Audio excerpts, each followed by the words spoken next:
berbicara agar kita tetap bersama. Yang tersisa dari kisah ini hanya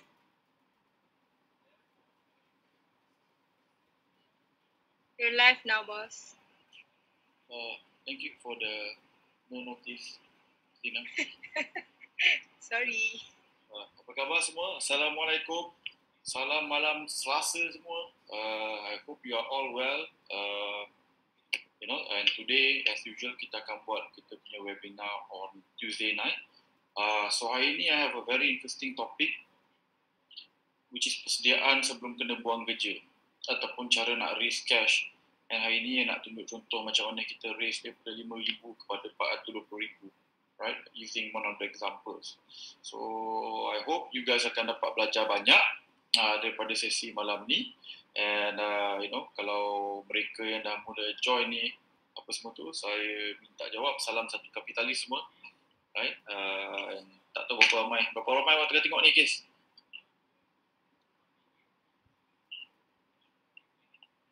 Okay, Stina. Let me check. Sekejap, 335. 335. Okay. So basically, hari ni akan cerita pasal kalau ada kemungkinan untuk kena buang kerja, apa yang kita nak kena buat sekarang, right? So apa tu? I think tanpa berlengah, I will now share my screen.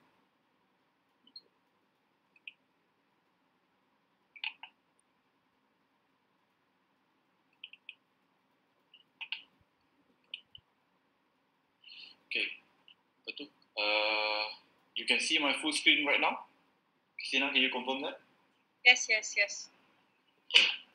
So guys, ni I nak bagi tips untuk mereka yang hari ni tengah kerja dalam high risk industry. So for example, high risk industry hari ni lah mereka yang kerja dengan airline. Because as you know, there's no planes flying in and out of the country. Number 2 here is that mereka yang kerja dalam tempat-tempat yang bank deem as berisiko tinggi ataupun ada kebarangkalian untuk orang cakap kena buang kerja lah. So kalau you guys tak tahu, berita yang paling tergempar in the last 24 jam yang buat saya sampai tak boleh tidur adalah harga minyak di US jatuh kepada negatif. So, maksudnya you akan dibayar technically speaking untuk beli minyak. Okay, so kita is a oil producer dekat Malaysia. And of course some people will argue, tak apa bro, minyak kita masih $20 lebih per barrel. Tapi the reality here is that if I'm not mistaken, on average Petronas don't need money unless we sell above $40 per barrel. Correct me if I'm wrong kalau ada siapa dekat dalam public yang sekarang ni tengah kerja dengan Petronas, you can please let me know ada kat ruang komen ataupun nanti you can PM me lah kalau you tak nak malukan I. But I think what I'm trying to say here is that ada banyak industri yang akan berisiko tinggi daripada COVID-19 ni, and moving forward kebarangkalian mungkin untuk kena terminate ataupun kena buang kerja ataupun kena potong gaji memang macam ada lah unless going industri yang macam quite safe. Okay, so basically ni adalah tips kepada mereka yang dalam high risk jobs ataupun high risk punya industri. So kalau saya jadi anda hari ni, saya akan buat 7 persediaan. Okay, so ni tips lah.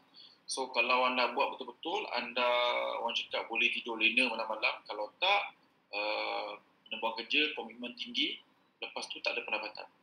Okay, so that's not going to be good lah senang cerita. Okay, so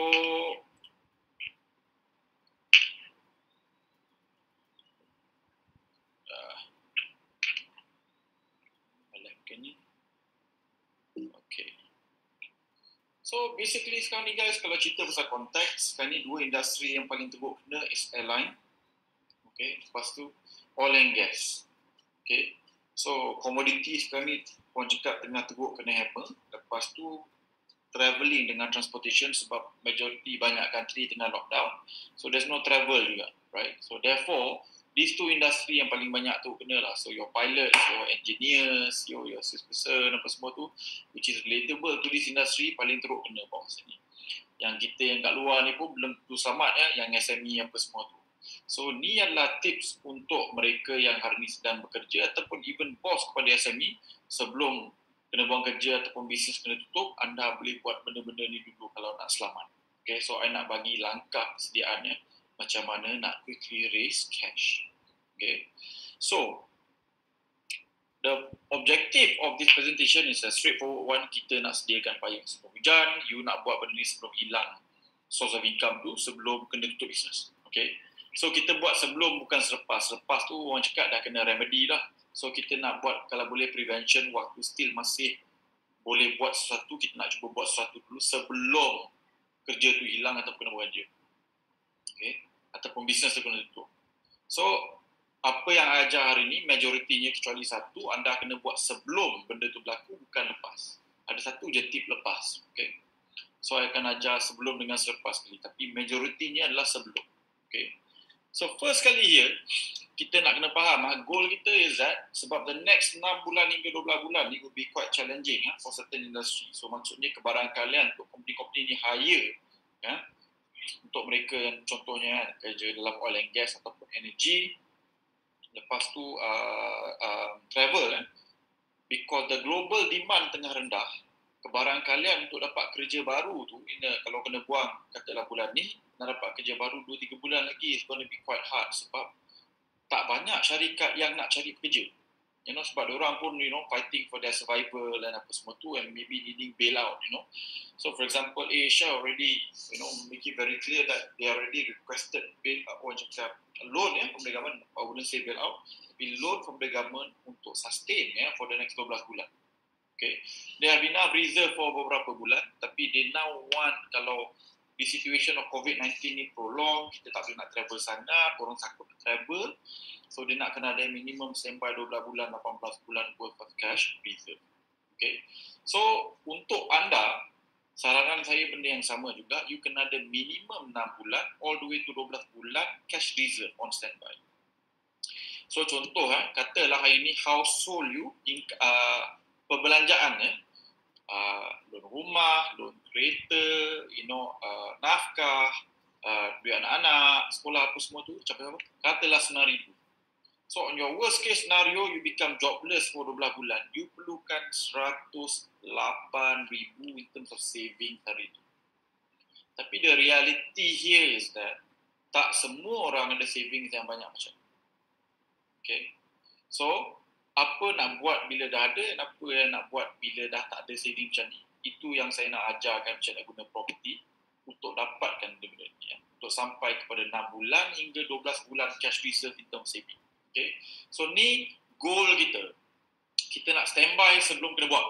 Okay, duit tu dah kena masuk sebelum kena buka, dah sebelum kena buang kerja ataupun kena terminate, sebab lepas dah kena buang tu susah gila nak buat apa-apa. Okay, and then now, ini first kali untuk orang yang dah ada. Okay, so for example, you are okay, you orang cakap fiscally prudent, you memang save weight, okay kan, you dah ada, katalah belanja air RM9,000, you kena ada RM100,000, lepas tu bila tengok bank account you, memang dah ada lah, RM100,000, RM150,000, RM200,000. So basically, kalau you dah ada, you tak boleh nak sentuh duit ni, you kena memang betul-betul simpan untuk kecemasan. So this basically your emergency saving. So kalau you dah ada tu, jangan pusing langsung. Jangan menggatal nak pergi invest just because Faizul ataupun siapa cakap ni best, ni investment bro, letak RM300,000, kau pergi gata-gata jangan. Okay, you don't do it. Okay, whatever it is, you kena ada minimum 6 bulan hingga 12 bulan worth of perbelanjaan in reserve. Okay, if you don't have this, you're going to have problem sebab if you kena buang kerja the next 6 bulan hingga 12 bulan, kebarangkalian untuk dapat kerja baru is not going to be easy. Okay, it's not going to be easy at all sebab banyak country banyak syarikat tengah nak buang pekerja. So if you tengok dekat US hari ni, unemployment punya claim dah sampai 20 juta sebulan je, 10 juta. Satu bulan saja 20 juta orang dekat US nak buang kerja. Okay, walaupun 2 trilion ekonomi semula saya berikan, 20 juta orang hilang pekerjaan. So ni negara kapitalis. Okay, so alhamdulillah kat Malaysia tak macam tu lagi. Labor law dia sangat, orang cakap, memihak kepada employee. Untuk employer untuk buang pekerja tak berapa senang, melainkan betul-betul memang tak boleh. Ada sebab, ada justification. Okay, so yang mana dah ada, korang standby 6 bulan hingga 12 bulan, and jangan usik itu, jangan nak gatal-gatal pergi bawa tempat melabur, letak FD, ASD, okey lagi. Anywhere else, jangan. Okay, this is your simpanan kecemasan, 6 bulan hingga 12 bulan. Demi 6 bulan is minimum, 12 bulan sedap lah. You tak takut sangat. Okay, daripada perbelanjaan you. So kalau hari ni perbelanjaan you cuma 3,000 kali dengan 12 bulan, you kena ada 36,000. So you tengok bank account. Kalau bank account you tulis RM3.06, you ada problem. Okay, tapi kalau bank account you tulis 50,000, okay lah. You dah ada cash on standby lebih pada setahun setengah. Ya, lebih pada 12 bulan. Okay. So tu nombor satu. Siapa dah ada, jangan usik. Okay, now. Nombor dua is that, kalau you dah ada existing property, you boleh refinance your property. Ya. So sebagai contoh, ini property saya dekat Summersuits. Dulu saya beli 300,000. Hari ni value dah naik pergi 500 lebih. Loan balance saya tinggal 200,000 je. Okay, so hari ni property value 500 lebih. Kalau saya refinance dapat 80% loan, saya akan dapat loan asal 200,000, saya akan dapat extra duit 200,000 pada kadar 3.6% saja hari ni. So saya akan ada cash 200,000 on 3.6, 3.7% interest rate. Campak masuk ASD pun saya buat duit, saya buat untung kan. So but more importantly, I nak ada savings kan. Sebab apa? Ini adalah zaman gawat, so extra cash yang kita ada lagi bagus, and akan ada banyak gila peluang pelaburan yang kita boleh, orang cakap, ambil kesempatan bila kita ada cash. Okay, so first tadi is that kalau you dah ada existing savings, jangan usik. Nombor dua is that kalau you tak ada savings tapi you dah ada property, beli tu dah lama, harga dah naik, macam contoh sama saya ni, beli dulu 3,000, hari dah 500 lebih, right, maximum valuation boleh sampai 600,000 pun ada. So saya guna 500,000 punya valuation, dapat 80%. Bila kita refinance, 80% saja. Okay, and baki loan tinggal 200,000, tapi refinance 400,000. So maksudnya saya akan dapat cash in hand 200,000. So 200,000 ni saya, orang cakap, boleh simpan on standby, ya, sebagai emergency savings, ya, ataupun untuk melabur lagi. Okay, so ni step nombor 2, refinance property yang sedia ada sebelum kena buang kerja. Sebab lepas dah kena buang kerja, guys, even property korang, value dia 1 juta, loan tinggal 200,000, tapi sebab tak ada income, you nak refinance susah gila. Sebab in order for you to refinance, I would say 99% of the time, dia akan terima kalau you ada fixed job. Okay, tapi kalau you kena buang kerja, and you hanya ada asset, you nak buat loan, sukar sedikit. Bukan cakap menurut saya, tapi susah banyak juga lah, right? So therefore, refinance ni kalau you nak buat this particular move, you kena buat sebelum kena buang kerja. Sebelum kena potong gaji. Okay? So jangan dah kena potong gaji pun nak tergege buat. Okay? So for example, I dah bagi tahu warning siap-siap dah. Daripada bulan lepas lagi kan. Ada orang siap tanya lagi saya, bro takkan ambil loan lagi? Kita nak mungkin nak kena buang kerja ni apa semua tu kan. So semalam, kita dapat berita, ya, ada dua bank yang paling besar kat Malaysia, the top 5 lah, 2 bank dah cakap, kalau you kerja oil and gas, kita hanya boleh bagi you 50% DSR dia. Dulu sampai 90%. So, sekarang ni 50% je guys DSR. So bayangkan, kalau korang kerja oil and gas tu, diorang pun takut nak bagi. So, sebelum semua barang lain follow, refinance lah jodoh. Okay. Ada bagi tahu siap-siap kan, daripada bulan lepas lagi dah. Okay, benda ni. Right? So, please, do it now. Jangan tangguh-tangguh. Yeah? You might not need the money today, tapi you better have cash on standby just in case. Ada cash lebih bagus daripada situasi langsung tak ada cash. Okay? Even though you tak perlukan cash tu hari ini, just in case, make sure you ada cash on standby. Sebab tu refinance. Okay, now, so for example, I hari ini sedang dalam proses untuk refinance beberapa property untuk naikkan simpanan saya kepada 6 angka hingga 7 angka. I've told you before, I akan gunakan modal sekurang yang boleh untuk beli seberapa banyak property yang boleh. Cash yang ada, I nak beli stocks ataupun equity sebab I nak buat 200%, 300%. So therefore, kalau I ada 1 juta cash investable and I beli stock, the target is to buat 2 juta hingga 3 juta. So I nak buat minimum 3 kali ganda lah, senang cerita. So I kan tamak kan. And of course, we have certain level of knowledge, kita ada certain level of advantage, and my client also tahu how do we plan to go on do this, right? So itu tujuan saya refinance, sebab krisis ekonomi macam ni bukan selalu berlaku, ia berlaku paling awal pun biasanya 10 tahun sekali. This one is a black swan event. Okay, so siapa yang ada 1 juta cash tu buat 3 hingga 4 juta in the next 5 tahun tu, for me tak susah langsung, sebab my last recession ataupun krisis, daripada modal berpuluh ribu tu, I boleh buat sampai 5 juta. So therefore, like I said, krisis macam ni, banyak kekayaan tu akan bertukar daripada orang yang tak ada ilmu kepada orang yang ada ilmu. So modal tu tak berapa penting sangat, tapi kalau ada lagi sedap lah. Okay. So ni apa yang saya sendiri tengah buat. I bukan tembang sembang, cerita pumpang-pumpang tapi sendiri tak buat. So benda ni sendiri, I pun sendiri tengah buat. Right? So I baru diberitahu oleh my banker, based on my property yang ada sekarang ni, kalau I nak buat refinance ni, I boleh dapat additional 7 angka punya cash. Best tak? 7 angka punya cash. So I haven't decided I nak ambil semua ke tak, sebab well still that kan, tapi tempted lah untuk buat semua tu. So but anyway, my move is my move. I'm just telling you my strategy is this. I'm tengah raise cash sebab I know a crisis is coming. And therefore, kalau you nak buat duit 2-3 kali ganda in the next 5 years tu, this is the time to go and do it. Okay. Then, nombor 3 is that, mungkin ramai yang tak tahu, anda boleh withdraw EPF untuk existing property kalau anda beli property tu tak sampai 3 tahun.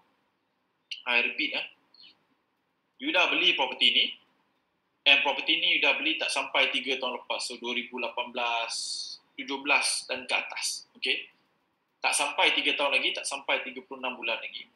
Katalah you beli rumah tu pada harga 500,000, you boleh withdraw 10% daripada nilai rumah you, SPA tu, daripada EPF account 2. Kalau EPF account 2 you ada 50,000, 10% daripada 500,000 adalah 50,000. So kalau you cukup dalam EPF account 2 tu, you boleh withdraw. Okay. So daripada tak ada cash kepada ada 50,000. Better lah kan? Betul tak? So therefore, kalau you dah ada property yang whereby property ni you dah lama you dah beli tak sampai 3 tahun, you boleh withdraw this 10%. Now, the other form of withdrawal ni yang you boleh explore juga is that kalau property you dah more than 3 tahun and then you dah pernah withdraw EPF sekali, you boleh withdraw all of the account 2 untuk bayarkan loan dia lump sum. Okay, daripada rumah you. So, contoh macam tadi yang punya case ni sama Suites ni. Kan, katalah baki loan dia 200,000 kan. Dan katalah I ada 200,000 cash dalam EPF account 2 saya. Katalah contoh. I boleh bawa keluar EPF account 2 tu untuk bayarkan loan ni. Right? So maksudnya loan balance I daripada 200,000 jadi kosong. So I buat lepas tu, I refinance rumah ni balik kepada 400,000. Now instead of ada 200,000 cash dalam contoh ni, now I ada 400,000 cash. So seronok kan bila ada property kan. So you ada option untuk buat benda-benda macam ni. So yang tu salah satu daripada contoh EPF withdrawal. So yang ni pula untuk yang sampai 3 tahun, you boleh withdraw up to 10% of your property punya SPA price tu. Kalau you tak withdraw lagi, you boleh withdraw. Okay, first time withdrawal. 10%.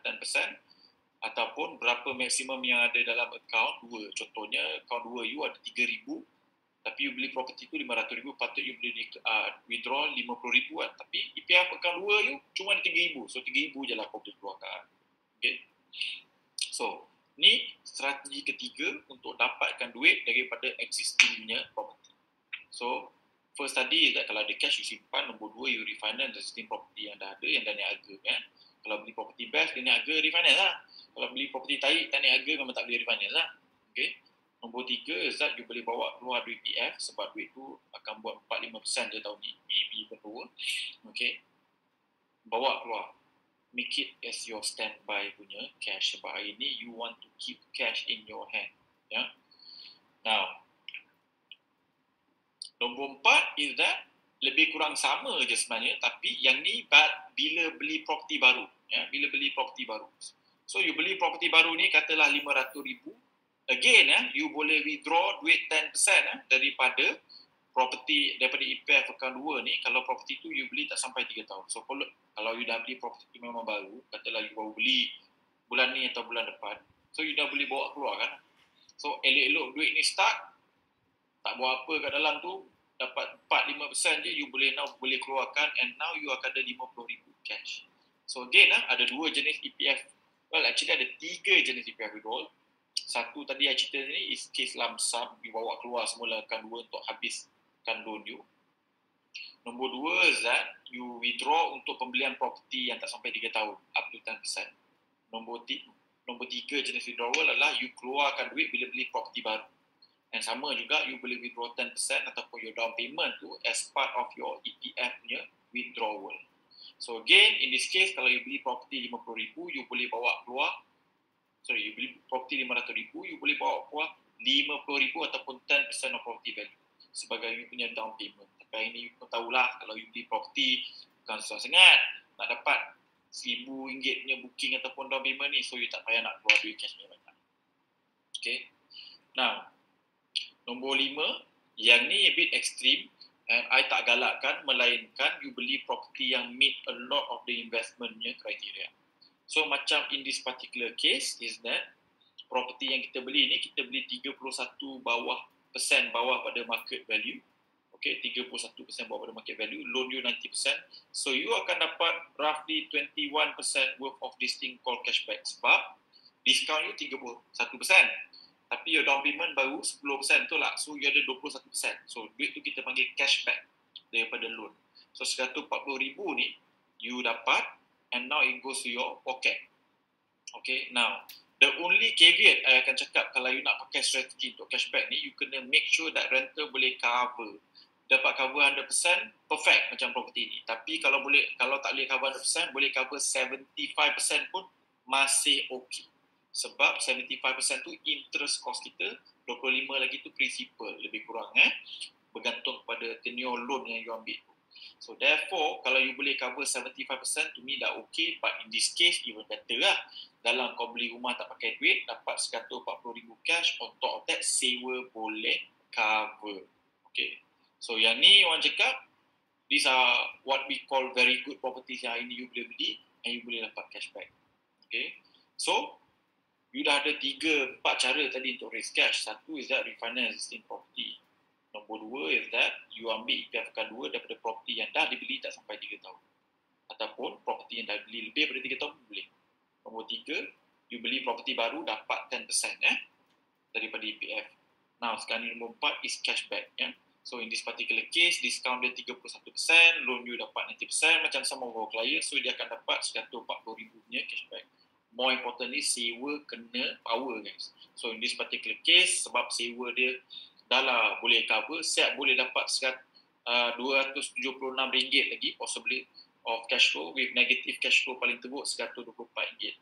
So untuk dapat 140,000 cash, I think it's a pretty good deal lah. So that's why client sekarang ni tengah sibuk berebut beli sampai habis. Okay.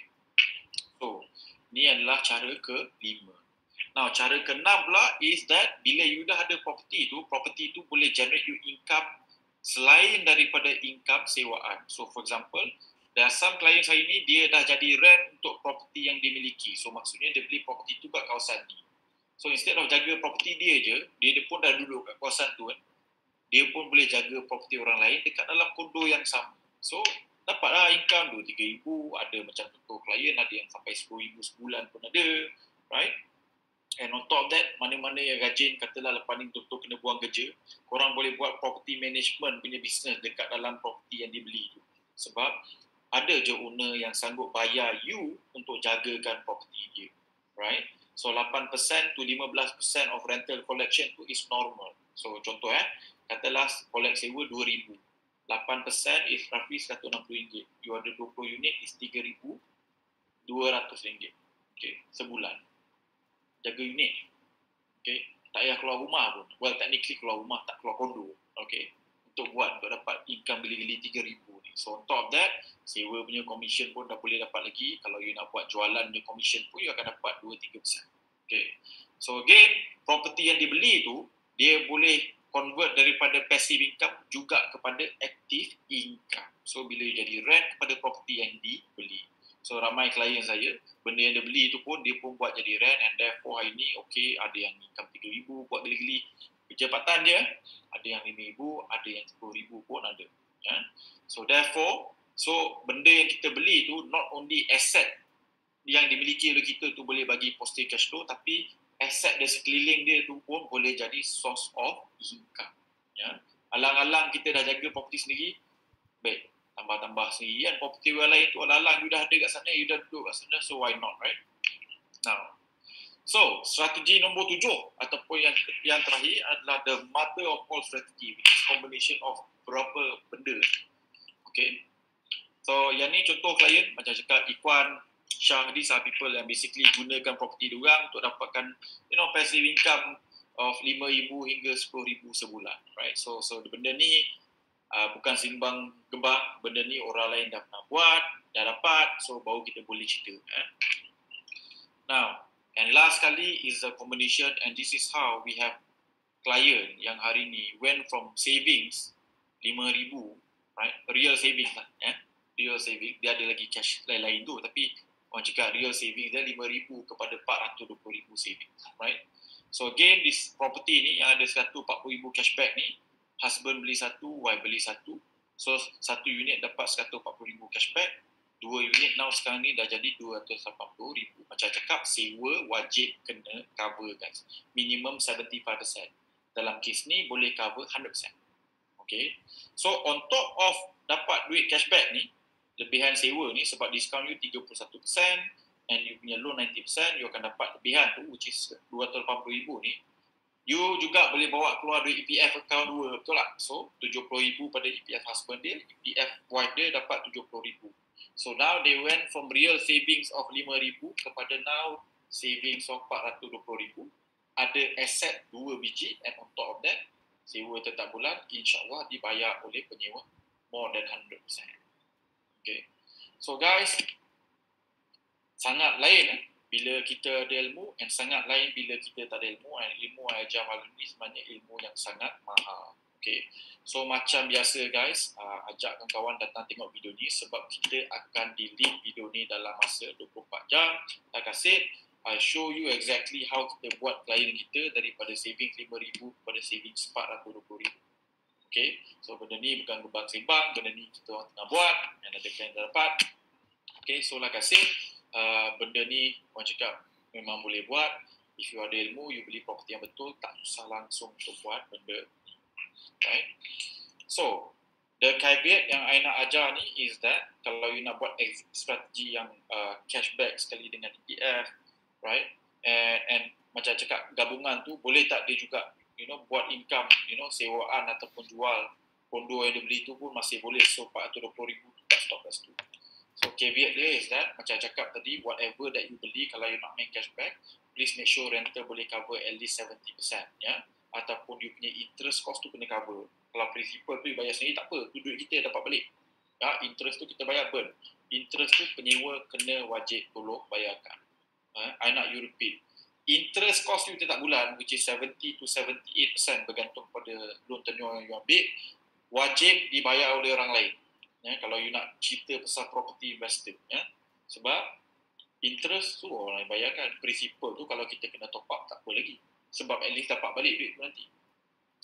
Dan last sekali, benda ni you boleh execute sebelum kena buang kerja, sebelum kena potong gaji. Okay.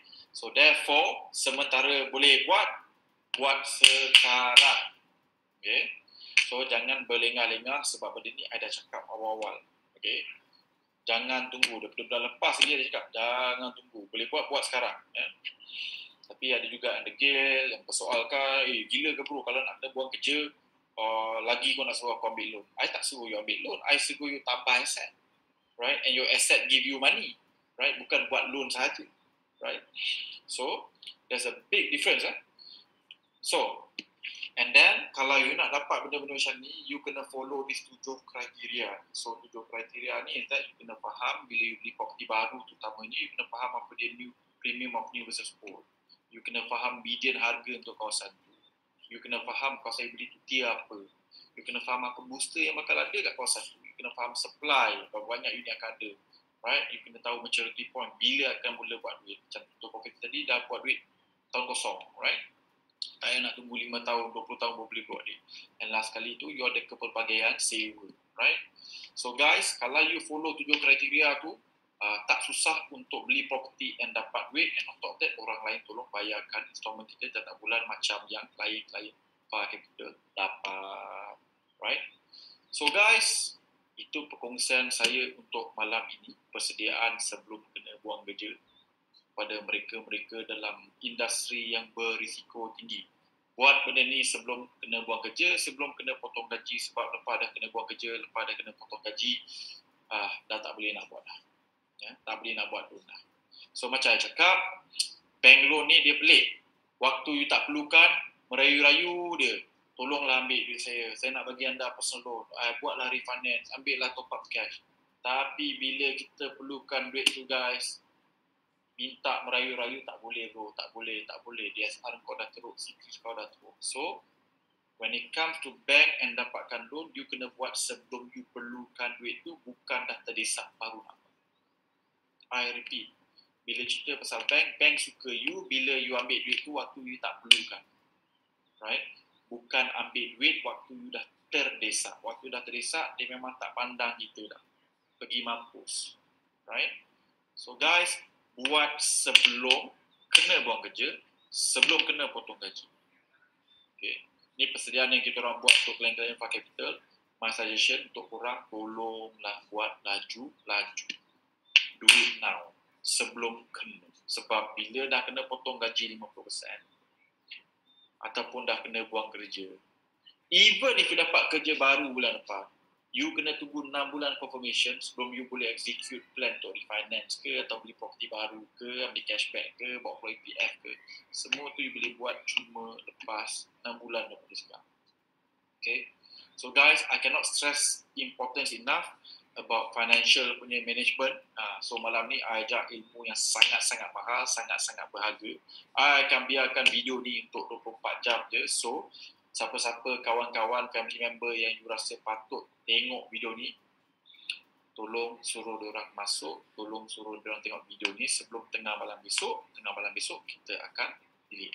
Sebab I biarkan you tak tengok. Okay. Nanti korang tak buat. Ya. So bila tak buat, nanti bila nak buat dah kena buang kerja, dah kena potong gaji, baru nak buat benda ni memang dah terlambat dah. So I'm telling you 24 jam kita akan buang. Ya. So ilmu free, I want you to belajar, I want to habiskan orang cakap syllabus ni hari ni. And once you dah habis tu, you dah tahu apa benda nak kena buat. Okay. So apa tu? That's all for tonight. I hope you have enjoyed perkongsian saya malam ni. And then I think ramai juga yang register pasal nak jadi klien, nak datang webinar kita on Friday, sebab ada yang juga nak kita orang tolong buatkan semua benda ni. So kepada mereka yang nak explore possibility untuk jadi klien, nak beli property yang macam ni, ya, yang boleh dapat sampai 420,000 saving ni, daripada kosong kepada 420,000 ni, you can register for the session nanti on Friday, whereby you akan tengok strategi pembelian kita, and then you boleh decide nak jadi klien ke tak. And then like I said, for some of you, kita akan offer untuk jadi klien technically percuma lah, right? Once you meet certain KPI, you jadi klien tu percuma, right? So therefore, like I said, siapa yang nak explore the possibility untuk jadi klien Far Capital, untuk beli benda-benda macam ni, you boleh register untuk sesi hari Jumaat ini pukul 8 malam. Okay. So insyaAllah I'm gonna see you nanti on Thursday lagi sekali for Q&A. So macam biasa, love you guys. I hope you makin pandai semenjak MCO ni kan, semenjak PKP ni, and banyak benda ilmu yang kita ajar ni ilmu-ilmu yang berguna. So insyaAllah kita akan jumpa on Thursday punya malam. Okay, and kita akan belajar lagi yang cover lagi banyak soalan. I hope you enjoy perkongsian malam ni, dapat banyak manfaat. More importantly, do something dengan benda yang diajar ni, sebab hari-hari belajar tak buat tak guna juga bro. Yeah? So benda ni kena belajar and then kena buat, kena execute. I tak nak you dah tahu semua ni, tiba-tiba bulan depan bos cakap kena potong gaji 70%, kau dah tengah dan tu nak buat dah terlambat guys. Do it when you do not need to do this. Okay, I ulang lagi sekali. buat sebelum korang perlu terdesak untuk buat benda ni. Sebab waktu terdesak, bank tak nak lain. Buat sebelum terdesak. Okay. So, I hope you belajar banyak. Please call all your friends to datang tengok. Okay, belajar pasal benda ni, ajak masuk grup ni. Like I said, kita ajar semua benda ni for free. And you know, we don't expect anything in return. Ada a few of you will end up becoming client, you know. But other than that, like I said, everything yang kita dah ajar, so far kita dah ajar for free. So, the next round, insyaAllah minggu depan kita akan cover yang pasal benda ni. Right? Our 7 kriteria ni kita akan cerita lebih mendalam sikit in the next webinar. So, I hope you enjoyed the session tonight. InsyaAllah kita jumpa lagi hari Khamis. And for those yang nak datang to explore untuk jadi klien, kita juga akan jumpa lagi hari Jumaat. Okay. Assalamualaikum guys. Good night. Love you all. Take care. Be safe. Bye.